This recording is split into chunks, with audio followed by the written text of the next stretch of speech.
Sup, everybody? Hope all of y'all are doing undeniably fan-freaking-tastic out there. It is I, your Grandpoo Babuya, James SelfStandard. And, folks, it was this time last year where I decided to conduct an experiment for these episodes of My Dear Letters, and I thought the experiment was pretty darn successful. So what I did was that right here on this series of My Dear Letters is that occasionally I would write letters just for the fun of it to literally anybody, anything, any group, whatever. Doesn't matter if they was fictitious or not. Doesn't even matter if they was human or not. Regardless, last year, through the power of AI, I was able to have a little bit of fun with it, and I just got 4 replies to the actual letters that I have written already here in the past.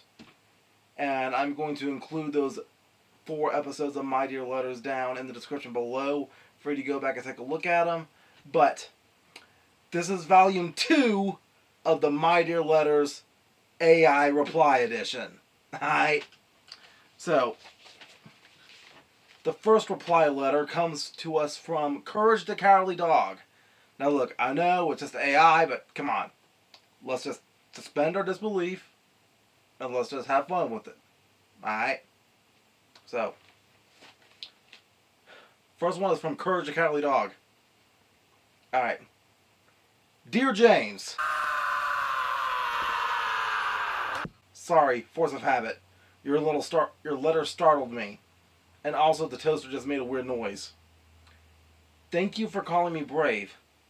I don't always feel brave. Most of the time I'm shaking like a washing machine full of jelly, but Muriel needs me.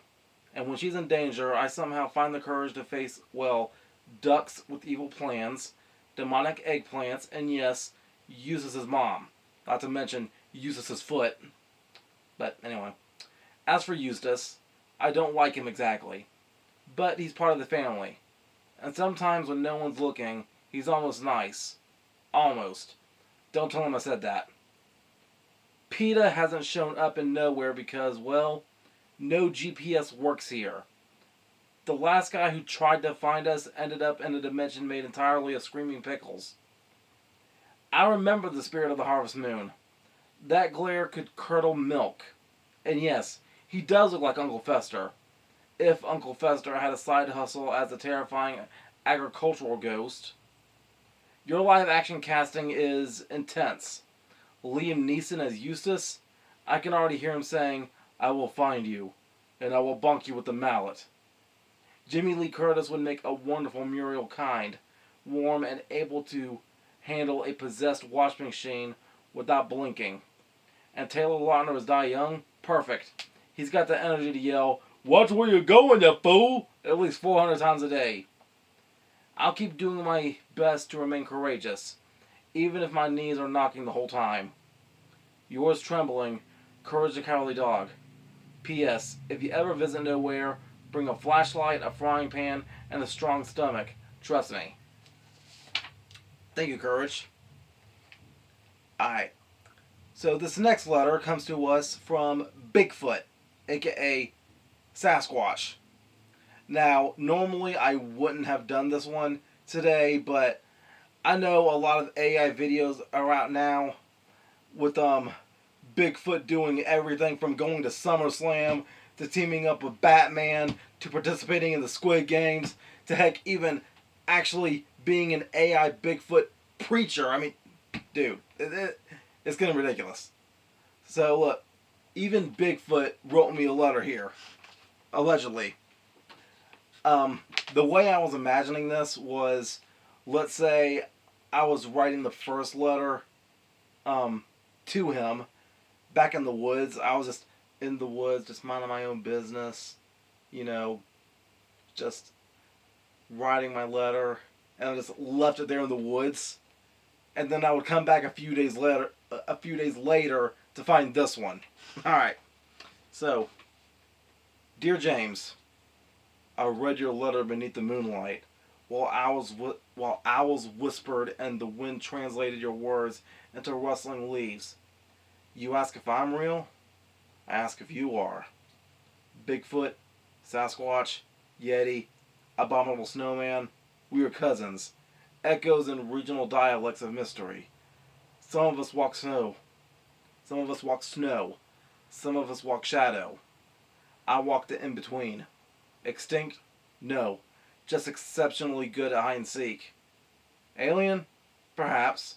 Or maybe Earth grew us in its sleep, dreaming of fur and silence and the ability to vanish mid-footstep. Chewbacca? He's our ambassador to Hollywood. He drinks pine tea and tells stories of space. You say you hope I won't attack? I say I only attack trail mix and occasionally bad vibes. So, do not be caught around Bigfoot with bad vibes. Got it. Duly noted. But anyway, if you truly wish to glimpse me, come without cameras, without fear, and without cell service. Bring questions, not answers. Bring wonder, not proof. I remain the one who walks between sightings. You call me Bigfoot, I call myself nothing. Names are for those who need to be found. P.S. I left you a footprint near the creek. Or maybe it was a raccoon with ambition. Either way, follow it. No, I think I'm good. Alright. This next letter comes to us from a anime legend. At least that's what I like to call him. The legend of BoBobo. Yes, I did watch every single episode of BoBobo. Like every single frickin' episode. And there was a wrestler that once told me watching that show decreases intelligence with every episode. And that's one detail that I did put in my original letter to BoBobo to begin with. So this is the reply letter from BoBobo himself. Alright. Allegedly. Alright. Dear James, thank you for sacrificing your brain cells in the name of art. I can confirm that watching every episode of my show does in fact lower your IQ by at least 7.3 points per viewing, but it raises your afro power level by 9,000, so it's a fair trade. I ain't got no afro. As for Jelly Jiggler, don't worry. He's not depressed. He's just permanently blue because he lost a bet with the Smurf, and now he has to cosplay as Blueberry Jello for eternity. He's fine. He jiggles on. Beauty? Oh, she's sane. In the same way a squirrel is sane while piloting a fighter jet through a tornado made of cheese. She's just trying to keep up while I'm busy fighting evil with nose hair, interpretive dance, and the occasional tax audit. Johnny Bravo? I've heard that before. The truth is, we're cousins. He got the sunglasses, I got the hair. Family reunions are loud. And the Eric Andre show? Oh, James, if I ever step onto that set, the universe might implode from concentrated chaos. But if it happens, I'll make sure Jelly Jiggler is my hype man, Beauty is my legal counsel, and Don Patch is in charge of pyrotechnics. Until then, keep your afro fluffed, your nose hair limber, and your sense of reality optional. BoBobo, defender of hair, destroyer of logic, and your friendly neighborhood IQ reducer. I still believe, and you should too. Alright. This last one comes from the Incredible Hulk, who allegedly, through the power of AI, wrote it in his Bruce Banner form. Alright. Dear James, thank you for your letter. I read it calmly. I breathed deeply. I counted to 10. I did not smash the mailbox. So far, so good. You're not wrong. Hulk doesn't exactly scream hero when he's barreling toward you like a green freight train fueled by rage and unresolved trauma. But sometimes, heroism isn't about appearances. It's about intention and survival, and occasionally punting a tank into orbit. Controlling him? That's generous. It's more like negotiating with a toddler who bench presses battleships. We've come to an understanding over the years. I give him space, he gives me silence. Mostly. As for Juggernaut, yeah, that fight's overdue. We've danced around each other in comics, games, and fan debates for decades. I respect his unstoppable force, but Hulk is the immovable object. If it ever happens, I suggest watching from a safe distance, like another continent. The Chuck Norris rumor, let's just say I let him win. Sure he did. And yes, I spent 3 weeks covered in green paint. Not my proudest moment, but the man has a beard that can intimidate gamma radiation.